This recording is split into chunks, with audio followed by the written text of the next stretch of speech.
اگلے روز شام کو ہی وہ میرے گھر پر موجود تھے، میرے والدین کے سامنے۔ اس وقت تک میں اپنی امی اور ابا سے ساری بات کہہ چکی تھی۔ میری والدہ نے تو کوئی اعتراض نہیں کیا تھا، لیکن والد کہنے لگے کہ بھلا یہ کیا طریقہ ہوا؟ یہ مسئلے کا حل تو نہیں ہے۔ میں نے کہا ابا تو اور کیا حل ہے؟ آپ جانتے ہیں وہ میرا رشتہ کہیں نہیں ہونے دیتے۔ جب بھی کہیں بات چلتی ہے، 6 کی 6 میرے سر پہ سوار ہو جاتی ہیں، ہمارے گھر میں فساد برپا کر دیتی ہیں اور اس طرح رشتہ ٹوٹ جاتا ہے۔ اس طرح نقصان تو میرا ہی ہے۔ میں کب تک آپ کے سر پر بیٹھی رہوں گی؟ اور مجھے کوئی اور حل نظر نہیں آ رہا۔ میری بات سن کر میرے باپ نے گہری سانس لی، پھر کہنے لگے یہی تو مصیبت ہے، ورنہ اپنی بیٹیوں کو ڈانٹ دیتا، سمجھا دیتا، تھپڑ بھی مار لیتا، لیکن اب دامادوں سے تو اونچی آواز میں بات بھی کر لیں تو مصیبت ہے۔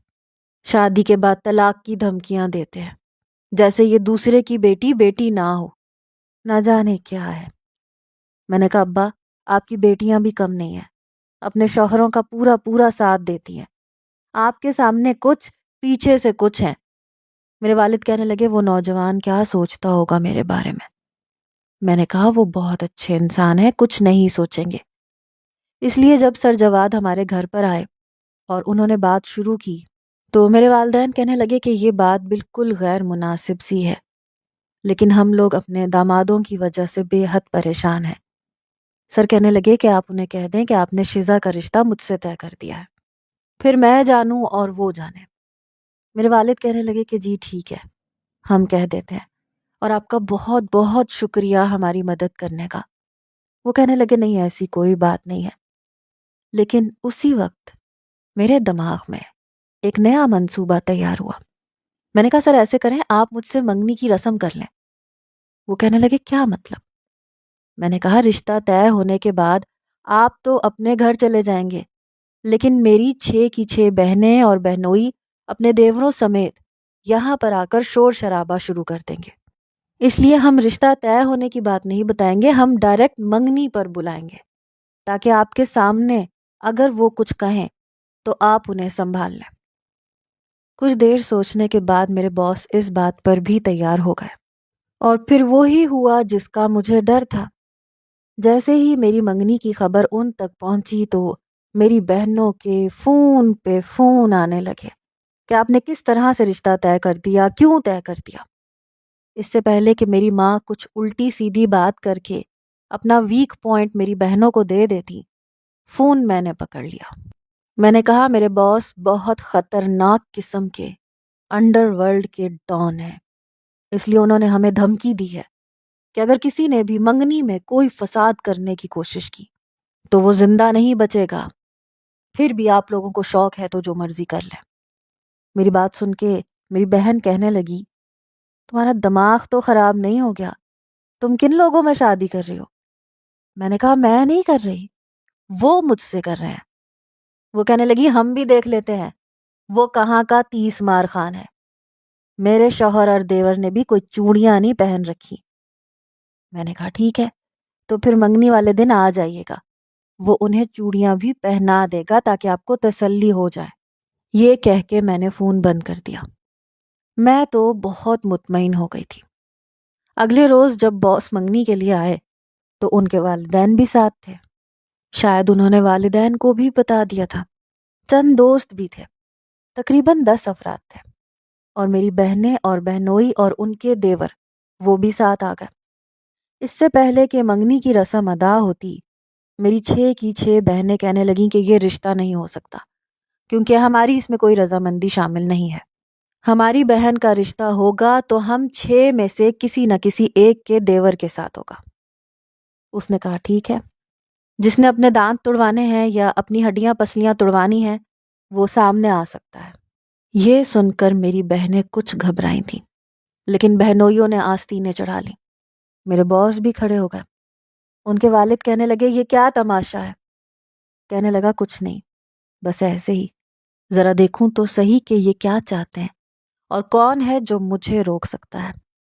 میرے بڑے بہنوئی نے جیسے ہی انہیں مارنے کے لیے اپنا ہاتھ آگے بڑھایا، باس نے اس کا ہاتھ پہلے زور سے پکڑا، اتنی زور سے کہ وہ کراہنے لگے، کہنے لگے ہاتھ چھوڑ میرا ورنہ میں تجھے چھوڑوں گا نہیں۔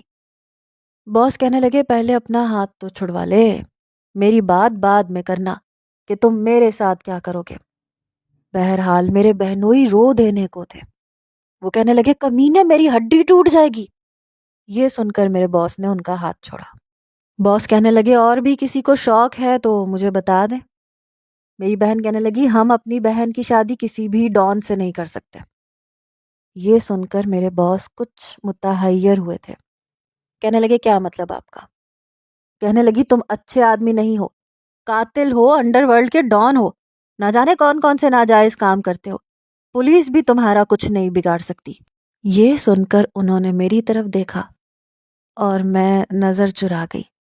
میری بہنوں کے دیور کہنے لگے ہمیں تو لگتا ہے اس نے شادی وادی نہیں کرنی، یہ صرف آپ کی بہن کو استعمال کرنا چاہتا ہے، اور وہ بھی اپنی بدماشی کے بل بوتے پہ۔ وہ کہنے لگے یہ کیا بکواس کر رہے ہو تم؟ وہ کہنے لگا ٹھیک کہہ رہا ہوں میں، ارے تم ہم جیسے عام انسان تھوڑی ہو، 1 کروڑ کی تو گاڑی ہے جو باہر کھڑی ہے، اتنے امیر ہو تو اس معمولی سی لڑکی سے شادی کیوں کرو گے؟ دیکھو ہم بھی اسی دنیا میں رہتے ہیں، ہمیں بھی سب پتا ہے، کوئی بھی امیر شخص یوں ہی کسی لڑکی سے شادی نہیں کرتا۔ منگنی کا مطلب ہی یہ ہے کہ تم منگنی کی آڑ میں کچھ اور ہی کرنا چاہتے ہو۔ وہ کہنے لگے میرا ایسا کوئی ارادہ نہیں ہے، اور آپ لوگ کون ہوتے ہیں بیچ میں آنے والے؟ منگنی کروں گا تو ظاہر ہے شادی بھی کروں گا۔ میرے بہنوئی کہنے لگے تو ٹھیک ہے، پھر منگنی کی کیا ضرورت ہے؟ میں مولانا صاحب کو لے آتا ہوں، پڑھواؤ نکاح اور لے جاؤ اس کو اپنے ساتھ۔ ہم بھی تو دیکھیں تم اپنی بات پر کتنا قائم رہتے ہو۔ یہ سن کر تو میں بھی حیران تھی، اور باس تو مجھے غصے سے دیکھے جا رہے تھے۔ میں بڑی پریشان تھی کہ اگر باس نے میرا راز فاش کر دیا تو کیا ہوگا۔ میں تو بری طرح سے پھنس گئی تھی۔ جب میرے باس نے کوئی جواب نہیں دیا تو میرے بہنوئی کہنے لگے دیکھ لیا سسر جی آپ نے، یہ لڑکا تو شادی کے لیے حامی بھرنے کے لیے ہی تیار نہیں، ارے اس کا ارادہ کچھ غلط کرنے کا ہے۔ آپ کہیں تو میں اپنے پولیس آفیسر دوست کو بلا لیتا ہوں، اس کی ساری ہیرو پنتی ابھی نکل جائے گی، لیکن بدلے میں آپ کو میرے بھائی سے شیزا کا نکاح کرنا پڑے گا۔ میرے والد کہنے لگے آپ لوگ چپ کیوں نہیں ہو جاتے؟ بات منگنی کی ہوئی ہے، ابھی ہم منگنی ہی کرنا چاہتے ہیں، شادی نہیں۔ میرے بہنوئی کہنے لگے ارے یہ ٹھیک نہیں، کیوں یہاں پہ اپنی بیٹی کو دینا چاہتے ہیں؟ بدماش قسم کے لوگ ہیں، غیر قانونی طریقے سے انہوں نے پیسہ کمایا ہے۔ ہم لوگوں میں ابھی بھی اتنی غیرت ہے، ارے آپ ہم 6 کے 6 دامادوں کے جس بھائی سے کہیں گے ہم ابھی نکاح پڑھانے کو تیار ہیں۔ اگر یہ شخص واقعی عزت دینا چاہتا ہے تو پوچھیں اس سے، کیا ابھی کے ابھی شیزا سے نکاح کرے گا؟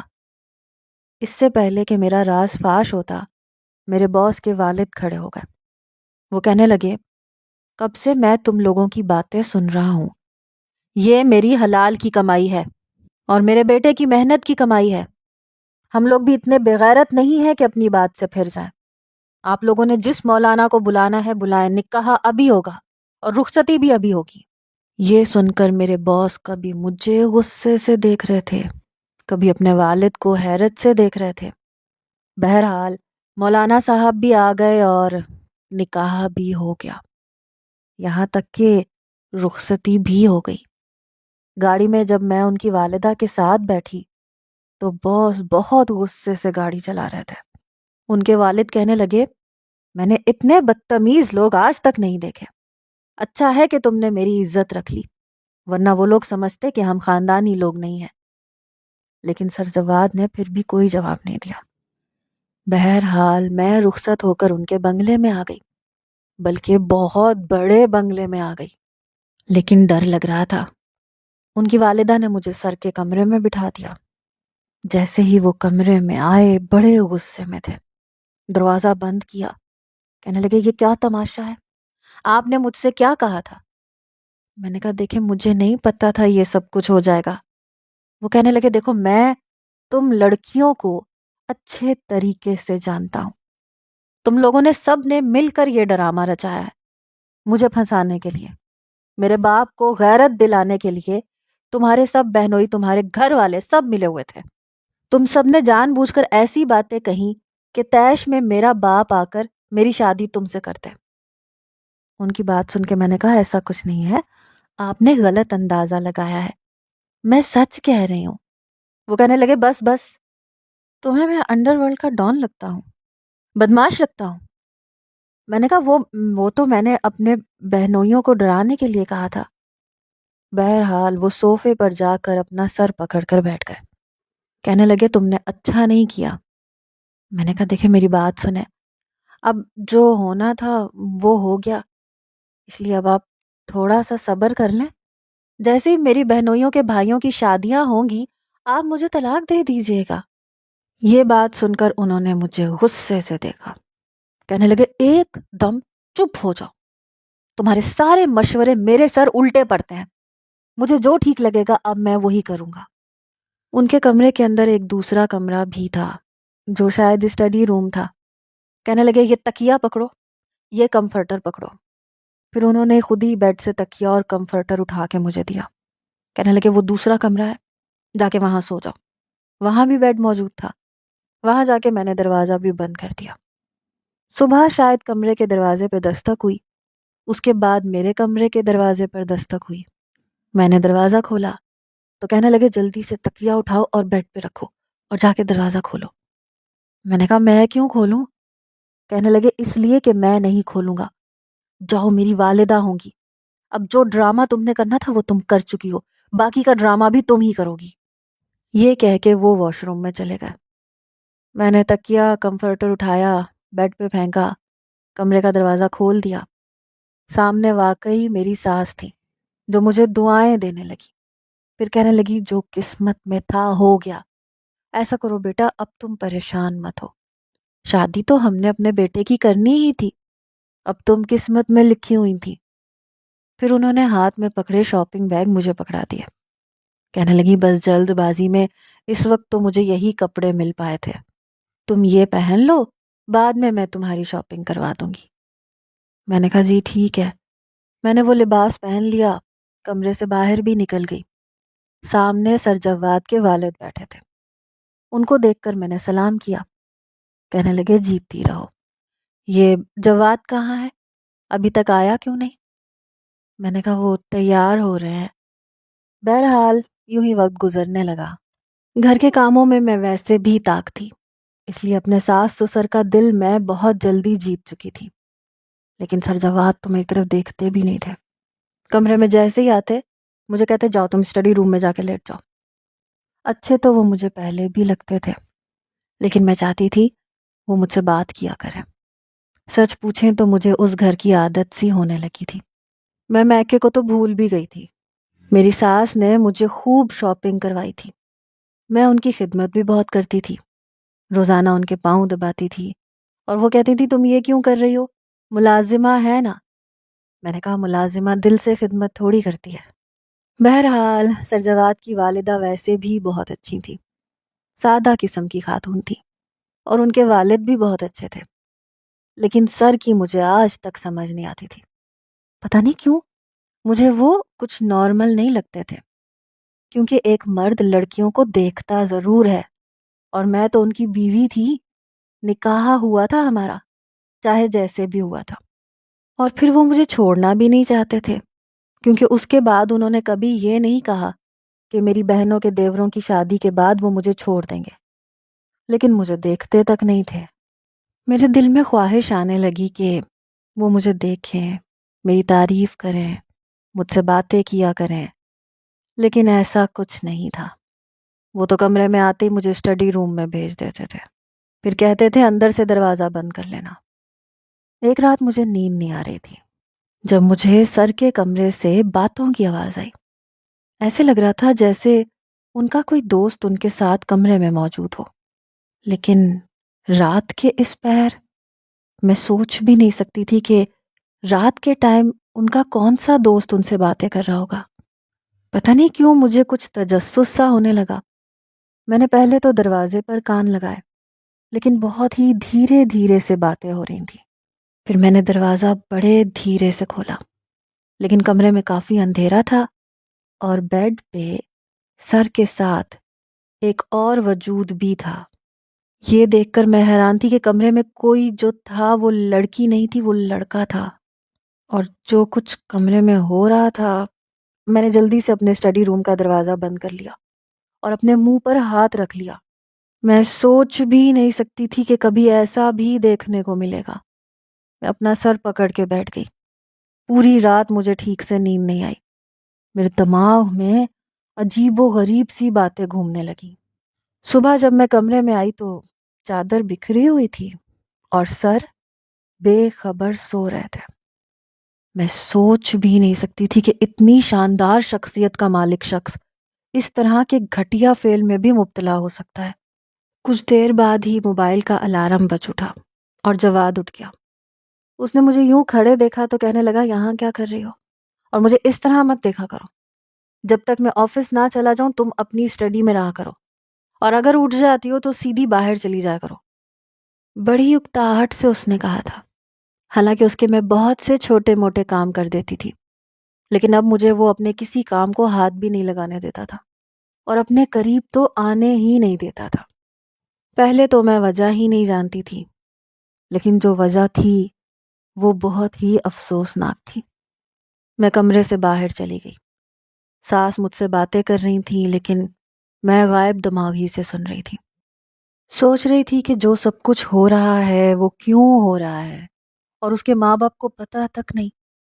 مجھے لگا شاید میں اگر جواد کے قریب ہوں تو ہو سکتا ہے وہ اس گناہ سے پیچھے ہٹ جائے، کیونکہ اسے عورتوں میں نہیں مردوں میں دلچسپی تھی۔ اور میرے لیے یہ ایک بہت ہی عجیب سی بات تھی، کیونکہ وہ مجھ سے کوسوں دور بھاگتا تھا۔ میں اس کے تولیے کو یا اس کے کنگھے کو ہاتھ لگا دیتی تو زمین پہ پھینک دیتا تھا، کہتا تھا تمہاری بو آتی ہے۔ میں حیران ہوتی تھی کہ آخر اسے عورتوں سے اتنی گھن کیوں تھی۔ میں جتنا بھی جواد کے بارے میں سوچتی اتنا الجھنے لگتی تھی۔ دیکھنے میں وہ بالکل پرفیکٹ تھا، کوئی عیب نہیں تھا، کوئی برائی نہیں تھی، سگریٹ نہیں پیتا تھا، لڑکیوں کو بھی نہیں دیکھتا تھا، اور میں اسے اس کی شرافت سمجھتی رہی۔ لیکن بات کچھ اور تھی۔ لیکن اب میں سوچ چکی تھی کہ اسے اس برائی سے ہٹا کے ہی رہوں گی۔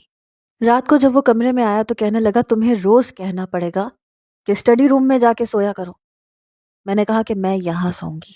یہ سن کے کہنے لگا، کیوں سوگی یہاں؟ میں نے کہا اس لیے کیونکہ میں آپ کی بیوی ہوں۔ کہنے لگا، دیکھو میں صرف اس بات کا انتظار کر رہا ہوں کہ تمہاری بہنوں کے دیوروں کی شادی ہو جائے، پھر میں تمہیں چھوڑ دوں گا۔ مجھے کسی بھی بیوی کی اور لڑکی کی ضرورت نہیں ہے۔ میں اپنی اسی زندگی میں خوش ہوں ابھی تک۔ کون سی زندگی؟ گناہ کی زندگی۔ یہ بات سن کر اس نے مجھے گھور کے دیکھا تھا۔ پھر کہنے لگا، کیا مطلب ہے تمہارا؟ میں نے کہا، میں سب کچھ جان چکی ہوں جواد۔ میری بات سن کر ایک دم اس کے چہرے کی رنگت بدلی، لیکن بہت جلد اس نے اپنی بدلتی کیفیت پر قابو پایا۔ کہنے لگا، تم میری ٹو میں رہتی ہو؟ تم ہوتی کون ہو یوں میری تفتیش کرنے والی، میری جاسوسی کرنے والی؟ میں نے کہا، میں کون ہوتی ہوں؟ میں آپ کی بیوی ہوتی ہوں۔ کہنے لگا، تم ایک احسان فراموش قسم کی لڑکی ہو۔ میں نے تمہاری مدد کی، تمہارا ساتھ دیا، اور بدلے میں تم یہاں پر اپنے رشتے کا حق جما رہے ہو۔ میں نے کہا، ہاں جما رہی ہوں۔ آپ کے گھر والے مجھے قبول کر چکے ہیں۔ میں آپ کو وہ گناہ نہیں کرنے دوں گی جو آپ کرتے ہیں۔ جواد کہنے لگا، میرے ساتھ تمیز سے رہنا، میرا تم سے کوئی تعلق نہیں ہے۔ مجھے عورتوں سے نفرت ہے۔ میری ہر ضرورت پوری کرنے کے لیے مرد کافی ہیں۔ تم نے میرے معاملات میں دخل اندازی دینے کی کوشش کی یا میرے گھر والوں کو کچھ بھی بتانے کی کوشش کی تو میں تمہیں کھڑے کھڑے طلاق دے دوں گا، چاہے تمہاری شادی تمہاری کسی بھی بہن کے دیور سے ہو جائے۔ میری آنکھوں سے آنسو گرنے لگے۔ میں نے کہا، اس سے تو اچھا تھا میں اپنی کسی بہن کے دیور سے ہی شادی کر لیتی، کم از کم اس غلیظ گناہ میں تو مبتلا نہ ہوتی۔ آپ کو احساس ہے کہ آپ کیا گناہ کر رہے ہیں، اور اس گناہ کی وجہ سے اللہ نے پچھلی قوموں پر کیا کیا عذاب اتارے ہیں۔ آپ کو اندازہ بھی نہیں ہے کہ جو کام آپ کر رہے ہیں یہ کام آپ کو کتنا مہنگا پڑ سکتا ہے، اس کی کتنی بڑی سزا ہے، اور اللہ تعالیٰ کو یہ کام کتنا ناپسند ہے۔ وہ کہنے لگا، جو تمہارے جی میں آئے گا تم بولتی ہی چلی جاؤ گی۔ ایسا کچھ نہیں ہے، یہ کوئی گناہ نہیں ہے۔ ہر انسان کی اپنی دلچسپی کی بات ہے۔ کچھ لڑکوں کو لڑکیوں میں دلچسپی ہوتی ہے، کچھ کو لڑکوں میں، اسی طرح کچھ لڑکیوں کو لڑکیوں میں دلچسپی ہوتی ہے۔ اور کچھ کو لڑکوں میں۔ میں نے تعلیم بیرون ملک سے حاصل کی ہے اور وہاں یہ سب کچھ عام ہے، کسی کو بھی روکا ٹوکا نہیں جاتا، سب کو اپنی مرضی کے مطابق زندگی گزارنے کا حق حاصل ہے اور ایسے ہی ہونا چاہیے۔ اور تم کیا سمجھتی ہو؟ کیا پاکستان میں ایسا نہیں ہوتا؟ گرلز ہاسٹلز میں بھی ایسا ہوتا ہے، لڑکیاں لڑکیوں کے ساتھ اپنی تسکین کا سامان پورا کرتی ہیں، اسی طرح لڑکے بھی کر لیتے ہیں، اور مجھے نہیں لگتا کہ اس میں کوئی برائی ہے۔ میں نے کہا سارا مسئلہ یہی ہے، ہم نے دین کو کبھی سمجھنے کی کوشش ہی نہیں کی۔ ہم سمجھتے ہیں کہ 4 سپارے پڑھ لیے یہی ہماری بخشش کا سامان ہو جائے گا، آج کی نماز ادا کر لی ہمارا فرض ادا ہو گیا۔ لیکن کلام پاک میں اللہ تعالیٰ نے سرکش اور نافرمان قوموں کے انجام بھی لکھے ہیں۔ کاش کبھی غور سے پڑھا ہوتا، کاش کبھی اسے اپنی زبان میں سمجھنے کی کوشش کی ہوتی، تو ہمارا معاشرہ اس غلیظ گناہ سے بچ چکا ہوتا۔ اللہ نے اگر آپ کو موقع دیا ہے تو اپنی اصلاح کر لیں۔ اگر مرد کے لیے مرد اور عورت کے لیے عورت ہوتی اور اس میں کوئی گناہ کی بات نہ ہوتی تو جنت میں اللہ تعالیٰ حضرت آدم علیہ السلام کا جوڑا بی بی حوا کے روپ میں دنیا میں نہ بھیجتے۔ دنیا کا نظام ایک مرد اور ایک عورت سے نہ چلتا۔ اس نظام کو چلانے کا مقصد یہی ہے کہ اللہ کو مرد اور عورت کا نکاح جائز طریقے سے پسند ہے۔ اس کے علاوہ جو کچھ بھی ہوتا ہے وہ گناہ ہے، بلکہ اس گناہ پر اللہ تعالیٰ نے قوموں کو نیست و نابود کر دیا، ان کے نشانات مٹا دیے۔ خدا کے لیے اس گناہ کی نحوستوں سے اپنے اور اپنے گھر والوں پر عذاب کا سبب مت بنے۔ قصور آپ کا بھی نہیں ہے، ہمارے معاشرے کی یہی سوچ ہے۔ ماں باپ کے پاس 4 پیسے اچھے آ جائیں تو اپنے بچوں کو باہر تعلیم دلانے پر ترجیح دیتے ہیں، یا پھر بڑے بڑے آکسفورڈز اور او لیول اسکولز میں بچوں کو تعلیم دلوا کے سمجھتے ہیں کہ انہوں نے اپنے بچوں کا کریئر اچھا کر دیا، جہاں پر دوسرے کلچرز کی رسموں کو پروموٹ کیا جاتا ہے۔ اور اس طرح سے ہم اسلامی تعلیمات سے دور ہوتے چلے جاتے ہیں۔ آپ ایک اچھے کامیاب بزنس مین تو بن گئے، لیکن اچھے انسان نہیں ہیں۔ اور آپ مجھے اگر طلاق دیں گے تو مجھے کوئی افسوس نہیں ہوگا۔ کاش میں آپ کی سچائی کو پہلے جان جاتی تو میں لعنت بھیج دیتی، آپ کی مدد لینے پر بھی اور آپ سے شادی کرنے پر بھی۔ میری بات وہ بڑی خاموشی سے سن رہا تھا۔ میں نے کہا آپ کو آپ کی یہ گناہ سے بھری ہوئی زندگی مبارک ہو، مجھے یہاں رہنا ہی نہیں ہے۔ یہ کہہ کے میں باہر جانے لگی تو کہنے لگے رکو، کہاں جا رہی ہو تم رات کے اس پہر؟ میں نے کہا میں واپس جا رہی ہوں، لیکن بے فکر رہو، اس وقت نہیں جاؤں گی، باہر لاؤنج میں سو جاؤں گی اور صبح اٹھتے ہی چلی جاؤں گی۔ پھر انہوں نے مجھے نہیں روکا، میں لاؤنج میں جا کے بیٹھ گئی اور رونے لگی کہ اللہ مجھے معاف کرتے، پتہ نہیں میں نے سر سے مدد مانگی، میں انہیں ایک اچھا انسان سمجھتی تھی، کاش وہی سمجھتی رہتی تو اچھا تھا۔ یہی سوچتے سوچتے روتے روتے میں سو گئی۔ صبح میری ساس نے مجھے جگایا، کہنے لگی بیٹے کیا ہوا؟ جواد سے لڑائی ہو گئی ہے؟ یہاں کیوں سو رہی ہو؟ میں نے کہا مجھے یہاں رہنا ہی نہیں ہے، میں واپس جانا چاہتی ہوں۔ وہ کہنے لگی کیوں؟ میں نے ان سے کوئی بھی بات نہیں چھپائی، سب کچھ سچ سچ بتا دیا۔ یہ سن کر میری ساس کی رنگت فک ہوئی تھی۔ میں نے کہا میں ایسے شخص کے ساتھ نہیں رہ سکتی۔ کہنے لگی میں سوچ بھی نہیں سکتی تھی کہ میرا بیٹا ایسے کسی گناہ میں مبتلا ہو سکتا ہے، پلیز تم مت جاؤ، میں جواد کو سمجھاؤں گی، میں اسے روکوں گی۔ میں نے کہا آپ کو کیا لگتا ہے کہ اب وہ بدل سکتا ہے؟ آپ لوگ یہ کیوں نہیں سوچتے کہ پرائے ملک میں اپنے بچوں کو بے آسرا چھوڑ دینا سب سے بڑی حماقت ہے؟ شوق ہے اگر تو پہلے انہیں دینی تعلیمات سکھائیں، انہیں اچھا برا گناہ اور ثواب سکھائیں، ان کے اندر اس ایمان کی پختگی پیدا کریں، اس کے بعد انہیں چھوڑیں تاکہ وہ اپنی زندگی کے صحیح فیصلے کر سکیں۔ چھوٹی سی عمروں میں بڑے بڑے انگلش میڈیم اور آکسفورڈ کے اسکولوں میں بھی دینی تعلیم نہیں دی جاتی، بلکہ وہ دوسرے غیر ملکی اور غیر مذاہب کے کلچر کو پروموٹ کرتے ہیں، جہاں پر سب کچھ جائز ہے، جہاں شادی شدہ ہونے کے بعد زنا بھی جائز ہے، کوئی بھی کسی بھی عورت کے ساتھ کچھ بھی کر سکتا ہے، یہاں تک کہ بہن بھائی جیسے پاکیزہ رشتے کی بھی تذلیل کی جاتی ہے۔ مرد اپنی مردانگی سے گر جاتا ہے کہ عورت کے بجائے مرد کے ساتھ بھی کبھی خواہش پوری کرنے سے گھبراتا نہیں ہے، اور میں ایسے کسی بھی مرد کے ساتھ زندگی نہیں گزارنا چاہتی۔ یہ کہہ کر میں واپس اپنے گھر آ گئی تھی۔ لیکن 1 مہینے بعد جواد مجھے لینے آ گیا۔ کہنے لگا میں نے سب گناہ چھوڑ دیے ہیں، تمہاری باتوں نے میرے دل پر بہت اثر کیا ہے، میں نے سچی توبہ کر لی ہے، اب تم پلیز میرے ساتھ واپس چلو۔ میری ساس بھی آئی تھی، رو رہی تھی، کہہ رہی تھی بیٹا تم واپس چلو، اب اگر یہ سدھر گیا ہے تو اسے اکیلا مت چھوڑو۔ لیکن میں آپ سے پوچھتی ہوں، مجھے بتائیے، کیا مجھے ایسے شخص کے ساتھ واپس جانا چاہیے؟